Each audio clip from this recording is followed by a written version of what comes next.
Good evening, everyone. My name is Paul Mesnerich. I'm one of the public information officers on California Incident Management Team 1. I just wanted to welcome you all to our virtual community meeting tonight. Originally, this was set up to talk about the Dillion fire, but we do have some individuals to share some updates on the Blue Fire as well. Moving forward, though, we will keep these meetings separate, where it'll be exclusively Dillion and then exclusively Blue. But tonight, you get a combo. So, just for an update, this is the team's third day on the Dillion and our first day on the Blue. The Dillion fire is up to 5,838 acres at 7% containment. The Blue fire at 1,049 acres at 0% containment. We're going to go through our speakers one by one, and then at the end we'll ask questions. Just due to the nature of the schedule today, we are going to have to make a hard stop at the bottom of the hour. You can still submit questions and we'll answer them online after that, but we'll take advantage of our presenters while they're here, just knowing that at the bottom of the hour we'll have to make that hard stop. So we will be starting off with a fire weather and behavior forecast, followed by a fire operations update. Then, if technology works in our favor, we'll actually have the Siskiyou County Sheriff call in for us. Then we'll get some words from the incident commander, as well as some representatives from the U.S. Forest Service. So with that, we'll call up our first presenter with fire weather.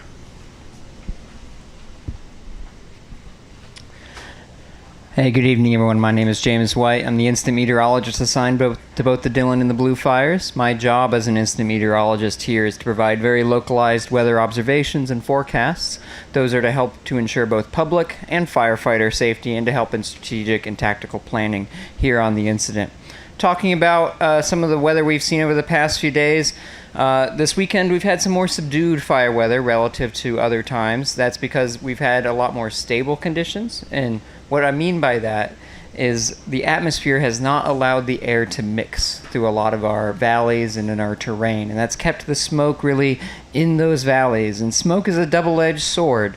On one hand, smoke is not great to breathe, right, when you live in the valleys and you live around here, but on the other side, it shades the fire. It keeps it cooler and it keeps it more moist, so it generally moderates those weather conditions. And that's exactly what we've seen this weekend. That smoke has settled in. It's blocked out the sun. Our temperatures have cooled off, even in as low as the upper 80s, even in our normally hot valleys here. And our relative humidity has been closer to 20 or 25%, mostly calm winds.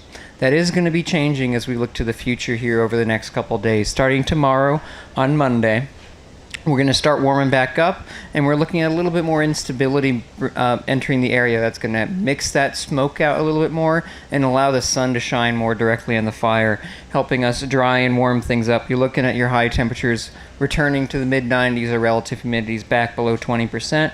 And we are looking at some enhancement just to the general weather pattern. We have a little bit of low pressure offshore that's going to help just give some extra oomph to the winds. We normally have southwest winds on both these fires, channeling right along the Klamath River. That's what we've seen since these fires have started in both cases. We're going to continue to see that. It's not a new direction. It's the direction these fires have been facing this whole time. Just a little bit of enhancement, some of those gusts, 20 to 25 miles an hour tomorrow.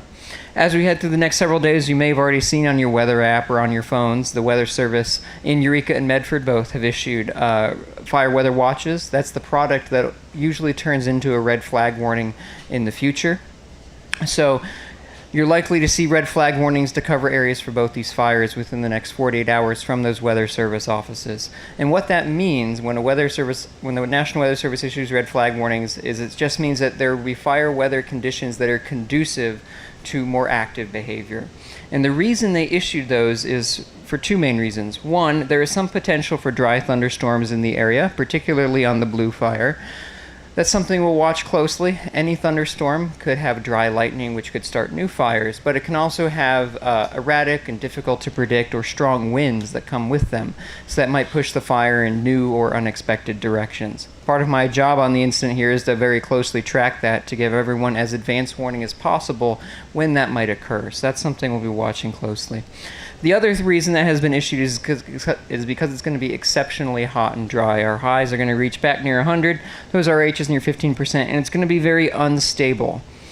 So when I say unstable, what I really mean is that smoke is going to mix out quickly. It's going to allow sun on the fire, but more than that, The atmosphere is going to be deeply unstable, or what we call deeply unstable. That can allow for large smoke columns and further enhancement of those fire weather concerns, especially enhancement of variables like wind.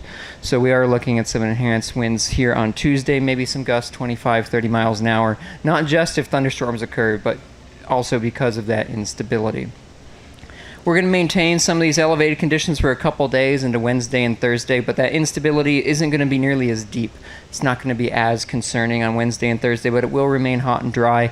We will probably lose that higher end potential of the wind. So one big day here we're watching Tuesday, and then a slow ease back to more normal conditions.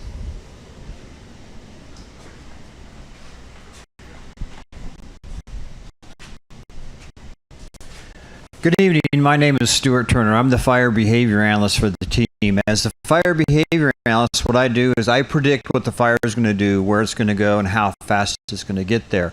And I'm looking at three things out there. I'm looking at the topography, the hills, the canyons, the mountains. I'm looking at the fuels. And the fuels I'm concerned with are the fine dead fuels, the twigs, the pine needles, the leaves, the blades of grass, because that's what these big fires move through the landscape on. They burn through those fine dead fuels. And I'm also looking at the weather, and that's why we have a meteorologist here from the Weather Service to give us up-to-date, accurate weather for these specific fire locations. And the weather is very important to us. You heard about the stability, and that's been keeping the cap on the fire behavior for the last couple of days. For most of the day, it just moves around very slowly, backing here and there. But then in the late afternoon or evening, when that smoke clears off and the sunshine gets in there, we start to see the activity pick up, so we have some limited spread. Tomorrow, however, that's going to change a little bit. We're going to see a lot more activity on these fires. So let's take a look at the blue fires. Let's start here. So what we're seeing on the north end of the blue fire, this is moving north downslope on the east side of the Walker Ridge drainage. It's a mouthful, but what's happening is in the evening we start to get downslope winds. Those fuels are dry, we have a southwest wind plus downslope, so that starts pushing the fire downslope, and that's going to continue this afternoon and into the evening, half a mile or so downslope to the north. As we come around to the west side, that's backing to the west slowly down into Salt Creek, and that's just going to continue at a slow rate of spread. And we're starting to get some rollouts in there as we get that steep topography. And rollouts are burning material that's able to roll, like a pine cone would roll down the hill if it's on fire, or a small log or something. So we're seeing that, and then same thing in the No Name Creek drainage. We're getting rollouts into that area also. And then as we come down to the south end of the fire, what we're seeing there is it's running upslope on Walker Ridge. So that's an upslope movement there, but it's being held back and in check a little bit by that southwest wind pushing on it. So it's trying to battle that wind. But that gets free air. We start to see that activity pick up. Here again, moving that 1/10 to 2/10 of a mile every day on the blue fire. Let's move over to the Dillion here. The Dillion fire, the spot fire across the highway and across the river from a few days ago is not really moving anywhere, and I don't anticipate to move. The biggest threat we have there is any kind of spotting getting outside the fire to the north and northeast, and I don't think we're going to see that happen right now. The spotting potential is greatly lessened there, and I don't think we're going to see that move. As we come down to the south end, that south end usually late in the afternoon, early evening, the smoke clears out of there, that inversion's out of there, so we don't get that shading, and the fire gets a lot more active, so it's backing down the slope. It's going to get down into the creek bottom there and hold there until it can find an avenue to cross that creek and then start moving up there the side. So I think we'll see that reach the creek bottom today, and then tomorrow start to try to get up the other side. As we come along the west side, we continue to see that backing to the west. It's a much gentler slope, so it's moving a little slower, about 1/10 of a mile every day to the west, but it's getting down to where it's going to reach the creek and once again try to get across it and move up the other side in the day or so coming. Along the north side, that's already made it down to the creek. North of the creek there on Dillion Creek, that's got an old burn scar there. The fuels are pretty scabby and not really receptive to fire, so it's in there looking for a way across. The best avenue I think it's going to have is kind of squirt out to the west and northwest and find an avenue out there. but limited to the north because of the fuel situation there. And then we have a new spot fire from yesterday on the northeast corner, across the river, across the road, high up on those steep slopes up there. That's grown to about 40 to 60 acres, somewhere in there, and it's continuing to move. However, it's slowing down, but I do anticipate that to pick up some speed and move off to the north and east tomorrow. And I'll be hanging around if you have any questions about fire behavior.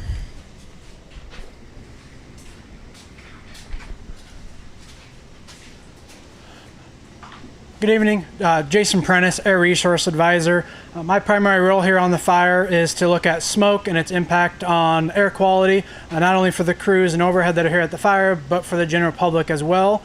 To do that, we issue smoke outlooks every morning. Those smoke outlooks can be found at fire.airnow.gov. With that, you'll get not only what we saw yesterday, but the next couple of days and what we expect for air quality and how that's going to impact you and how you can make plans around that to make sure you're staying in as healthy air as you can. A quick run around the fire and our impacts lately. To the south of the Dillion fire, Sumsbar and Orleans, you both been seeing air quality spike up during the late morning hours, peak around midday, and then decrease in the afternoon, usually by 3 o'clock. Expect that to continue. May even see a little bit less of an impact with that better instability, with that quicker clearing that we've had, the meteorologist mentioned earlier. For Happy Camp, and especially the Syad Valley, that smoke's going to be a little more persistent, seeing up to unhealthy conditions for quite a bit of the afternoon hours, with maybe just a little bit of a reprieve for Happy Camp. But unfortunately for that Syad Valley corridor, you're going to stay unhealthy to even very unhealthy for the next coming days due to that blue fire just to the south. Out to the east, Quartz Valley, Etna, even out towards Wairika, expecting that smoke and the air quality to decrease in the next few days, get that better instability, that better clearing. So we may still see smoke at times, but probably only in that moderate range compared to what we've seen the last couple of days, reaching up into unhealthy at times. But with that, I'll also be around for any questions, but otherwise end the report. Thanks.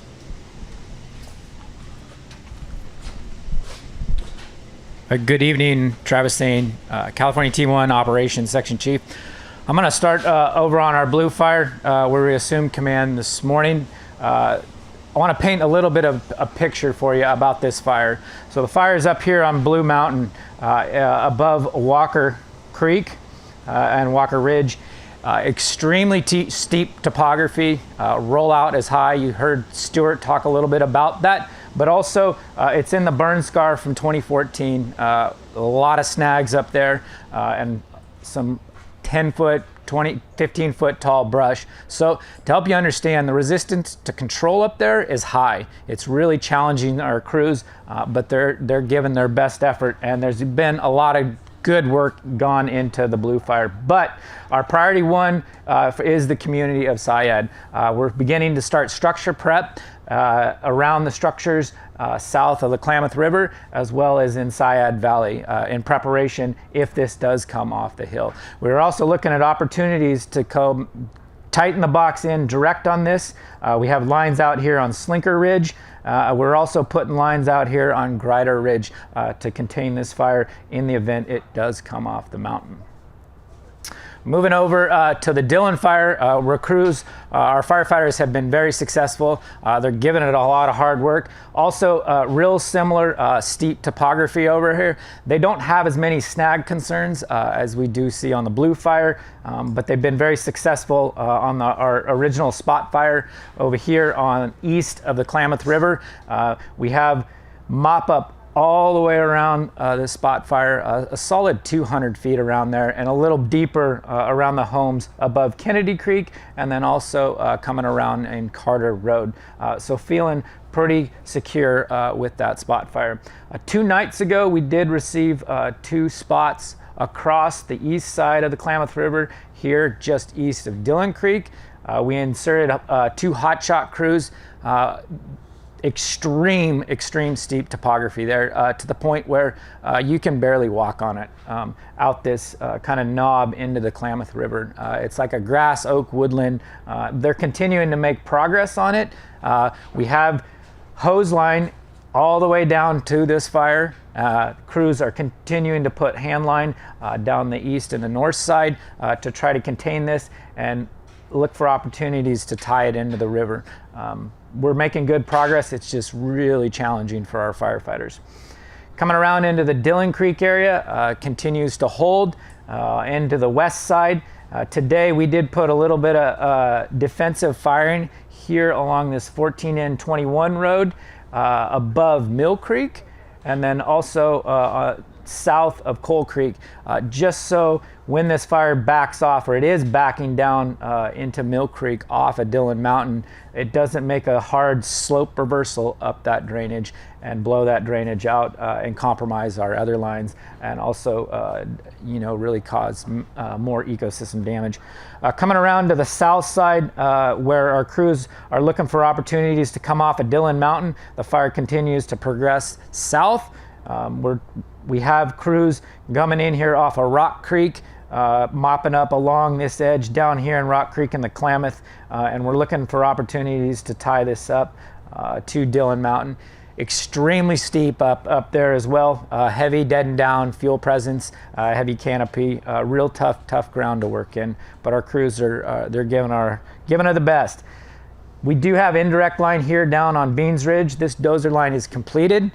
We have put in hose line about halfway completed today, and we're going to continue to put hose line out that ridge as our indirect line in the event we do need to trigger that use of that line. And it ties all the way to the Klamath River to box this thing in on the south. Along the 96 to the south, and then along the 96 to the north, you might see increased presence of fire engines. They're beginning structure protection with sprinklers and protecting those structures in the event the fire does make a push to the south or the north. We have engines engaged. With that, if you have any questions, thank you. All right, thanks a lot. We are going to take a break from the presenters in the room, and we're going to see if technology is on our side. Sheriff LaRue, are you here? I'm here. Can you hear me? Yep, you're coming in loud and clear. Excellent. Well, thank you.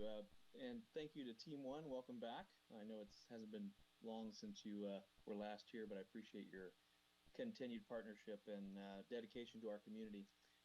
So with respect to evacuation orders and warnings in Siskiyou County, in our county, we have basically two different things outside of normal, which is orders, which are red. They'll be presented on maps. You'll see them on Watch Duty and other platforms.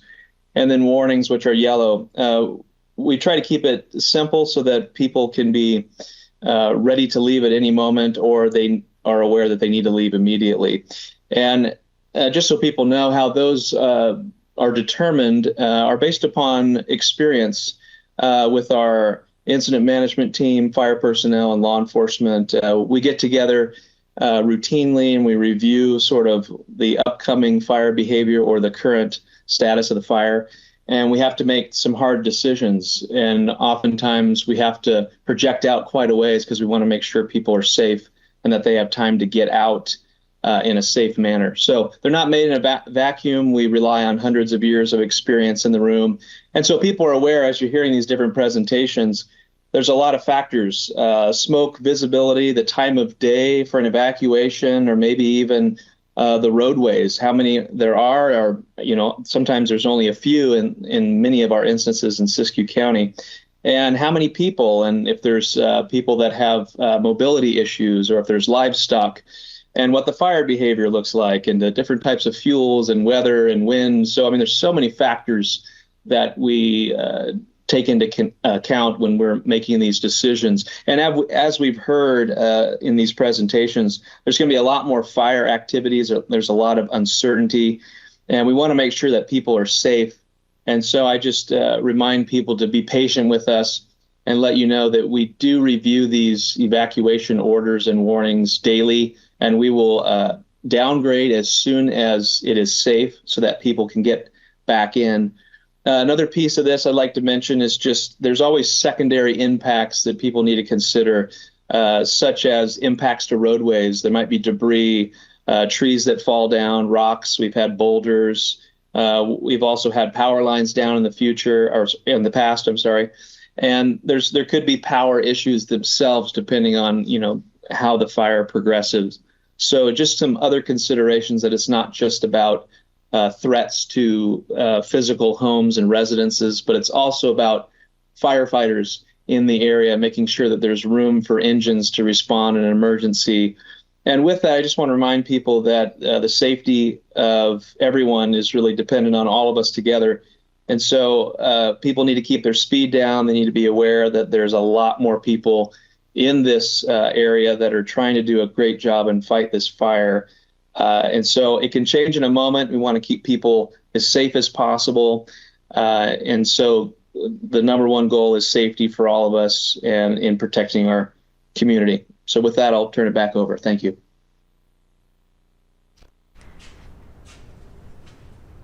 Thank you so much, Sheriff. I really appreciate that. My name is Kristen Allison. I'm one of the incident commanders on the Dillion and Blue incidents. And I want to thank you for your participation and tuning in today. Our goal of these is to make sure that you have the most up-to-date information and that we're able to relay information as soon as we have it. As our information officer stated at the beginning, we will have these meetings every night, one for the Blue or one for the Dillion, and we've also have some in-person that have been scheduled throughout your communities. We also are posting operational updates twice daily so that those are available to you, as well as providing updates, and those are out on trap lines, so we have people in your neighborhoods. If there is a place or a person or someone else that you would like us to meet with to get this information, please reach out to our public information officers or your community liaisons. I know that there are some in your community, so please reach out to them so that we can make sure that we're getting you the information that you need. With that, I'm going to transition this over to one of our agency administrators from the Six Rivers National Forest. Donna? Yes. Hi, everyone. Donna Pepin, Agency Administrator Trainee. I do work on the Six Rivers National Forest, but I am representing both the Six Rivers National Forest and the Klamath National Forest. So first, I want to thank you all for joining online. It really means a lot.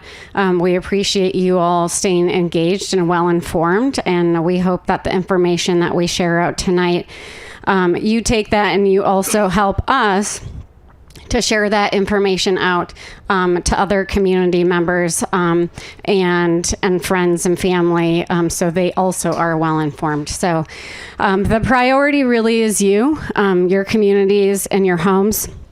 The team is working very diligently around the clock, in fact, to make sure that that is happening. Again, we are using full suppression tactics, going direct when and where possible, when it's safe to do so, and trying to keep this fire to the smallest footprint possible. So with that in mind, we are also working diligently with the Karuk tribe, resource advisors and cultural specialists to ensure that natural resources and those cultural resources are well protected while suppression efforts are employed. So, with that, again, this meeting is for you. I hope you all, take this information back, but also ask questions, raise concerns. That's really why we're here doing this, is to do this for you. So thank you again on behalf of the Six Rivers and Klamath National Forest. So that wraps up our speakers for today's meeting. You are welcome to add comments into the chat. I haven't seen any so far, but feel free to do so.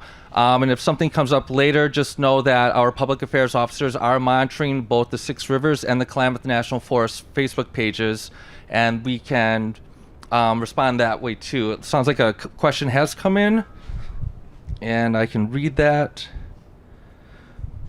Why was the decision made to draw support from the Six Rivers Area Dispatch Center with a new ICP location and a new incident management team, it seems like the Forest Service would be supported from the Klamath National Forest Center.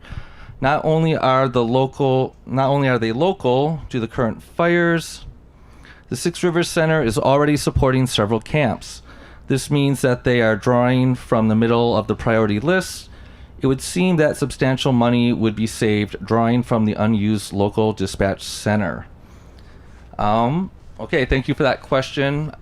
Would that be, Donna, would you care to? Yeah, I can try to take a stab at that. No, it's a good question. I do want to bring up that, you know, we are in this together as a team, not only with California Team 1, but the Klamath National Forest and the Six Rivers National Forest. So at the time, we were unable to support the necessary amount of resources that were incoming over there in Orleans. Also with the potential with Highway 96 being closed, and for public and firefighter safety, and specifically getting resources to the fire in a priority amount of time, it made sense to move the camp over here to the Happy Camp area. It had a larger area to hold those resources. And also we do have the Oak Bottom campground still, and the team is supporting a small camp over in Oak Bottom as well. So we do have resources both over there, you know, getting to the fire that way, and then from this way. And then I think in second part was, there was a lot in there. Hold on.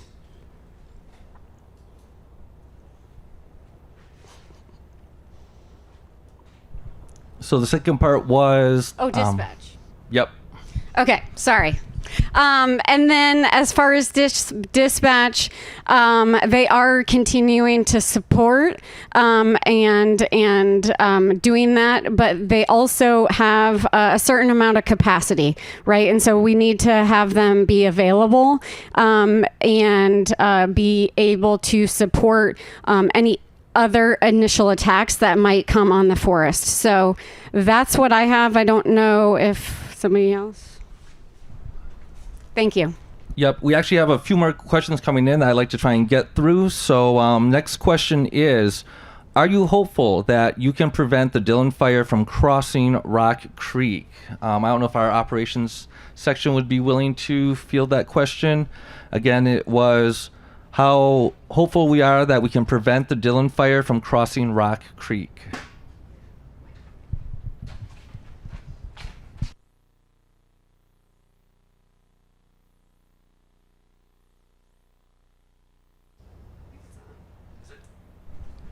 Okay, the Rock Creek area is definitely a high priority for this incident. We are working diligently.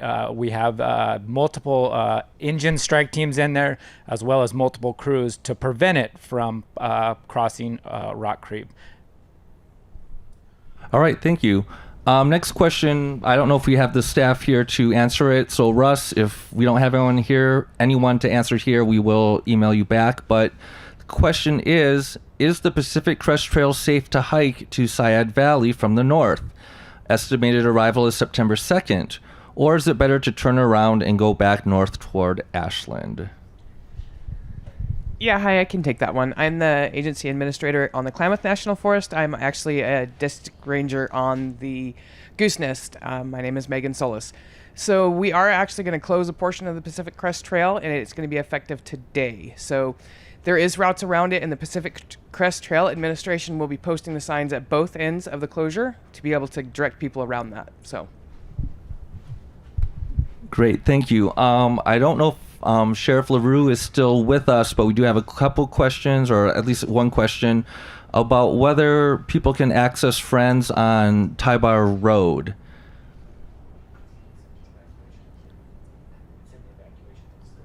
So it sounds like it's... Yeah, I'm still on. Can you hear me? Yep, I can hear you now.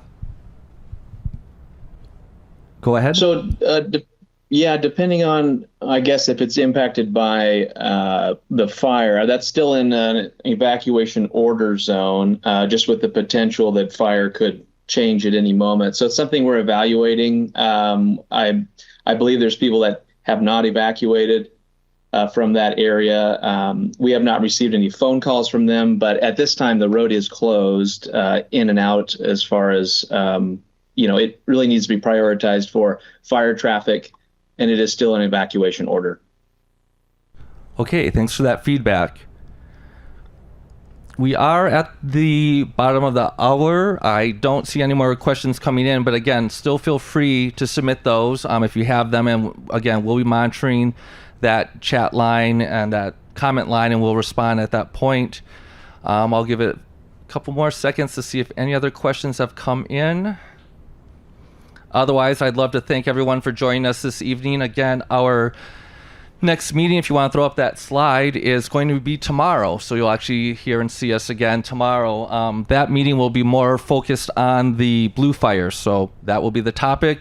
Same time, same place. We'll actually be able to broadcast from both the Six Rivers as well as the Klamath Facebook pages. So depending if you have a favorite Facebook page for a forest, you can take your pick. But again, we'll be broadcasting from 6 to 6:30 tomorrow to talk about the blue fire. So any other questions come in? Doesn't look like it. Thanks again for joining us, and have a good night.